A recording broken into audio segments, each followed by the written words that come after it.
A man falls in love. The woman he loves marries someone else. He waits exactly 50 years, 9 months, and 4 days for her husband to die so he can declare his devotion once again. On the surface, it reads like the ultimate fairy tale. The architect behind this story is Gabriel García Márquez.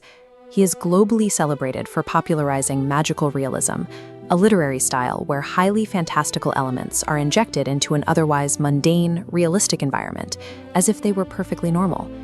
Read closely.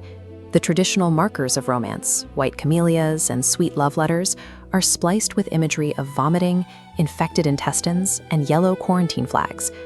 The protagonist's supposed devotion leaves a trail of collateral damage. He seduces a woman named Olympia Zuleta, whose husband murders her upon discovering the affair. He later grooms his 14-year-old ward, America Vicuña, driving her to suicide when he abandons her. Garcia Marquez observes the obsessive nature of his characters through a clinical lens, documenting their interactions with the cold precision of a medical report. This narrative focus on physical and moral decay frames the central question of the novel. Is this 50-year wait a victory of the spirit, or the slow progression of a debilitating condition? The story unfolds in a Caribbean port city, dominated by opulent colonial mansions and elite families. This high society order is governed by men like Dr. Juvenal Urbino. He is an aristocrat who proudly points out that he is the one who signs the city's death certificates. He views marriage and human connection through a rigid, mechanical, and entirely emotionless lens. Fermina Daza accepts Urbino's marriage proposal not out of passion, but for social and financial security. Her marriage turns love into a calculated, materialistic possession. Contrast that sanitized existence with the city's outskirts. Just past the wealthy estates sit sprawling shanty towns built into the mud, where marginalized populations live and where the physical epidemic of cholera actively breeds. The cholera rising from these swamps serves as a literal mirror for the moral decay hidden behind the closed doors of the affluent class. In this post-colonial landscape, physical pestilence and emotional rot are dictated by geography. Both diseases spread uncontained. When Florentino Ariza is initially rejected by Fermina, his physical reaction is violent. He vomits. He suffers from diarrhea. The doctor who examines him notes his symptoms are indistinguishable from the onset of cholera. This chart plots a staggering dataset.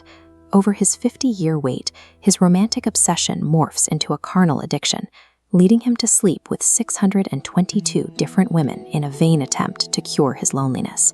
These women become the victims of his pathology. When his teenage ward commits suicide after he discards her, he feels no genuine remorse. He simply erases her memory from his mind to ensure his own survival. Scholars categorize this specific condition as a deteriorative stimulus. A deteriorative stimulus is a psychological trigger, in this case, extreme passion without moral constraint, that actively decays the mind and soul of the person experiencing it. This clinical interrogation of the text comes from research published in the Global Social Sciences Review, which identifies how the narrative replaces traditional romantic tropes with detailed imagery of physical decay. Florentino's affection is a worldly, destructive compulsion. It sustains itself entirely by consuming and destroying the people he draws into his orbit. Dr. Urbino eventually dies after falling from a ladder. With her husband gone, Fermina and Florentino, now in their twilight years, restart the courtship that was halted half a century earlier. They take their final voyage together, isolated on a riverboat traveling down the Magdalena. It is a wide, muddy river whose banks have been deforested and stripped of life by industrial expansion. To avoid other passengers and societal scrutiny, Florentino orders the captain to hoist the yellow flag of cholera. This signal forces all other ports to deny them entry, effectively trapping Fermina on the boat with him. By sailing under the banner of disease, the lovers officially and permanently equate their physical union with a terminal plague. Their aging, decaying bodies perfectly mirror the environmental destruction of the river around them. Both are victims of the relentless deteriorative stimulus of time.